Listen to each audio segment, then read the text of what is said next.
வணக்கம். கோவையின் பல்வேறு சிறப்புகளை கூறும் விதமாக ஒவ்வொரு ஆண்டும் கோவை விழா நடைபெற்று வருகிறது. இந்நிலையில் இந்த ஆண்டு கோவை விழாவை முன்னிட்டு கோவை ரேஸ்கோர்ஸ் சாலையில் உள்ள காஸ்கோ கிளப் வளாகத்தில் பழங்கால கார் கண்காட்சி நடைபெற்றது.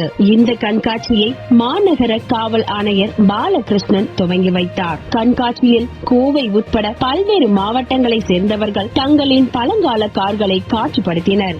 சுதந்திரத்திற்கு முன் பயன்படுத்திய பல்வேறு வகையான கார்கள் முதல் 1995 ஆண்டு வரையுள்ள 100க்கும் மேற்பட்ட பழைய மாடல் கார்கள் கண்காட்சியில் இடம்பெற்றுள்ளன. பழைய model Benz, Chevrolet, Ford, Padmini, Ambassador, Volkswagen, பழைய ஜீப் உள்ளிட்ட கார்கள் ரேஸ்கோர்ஸ் பகுதியில் வலம் வந்தன.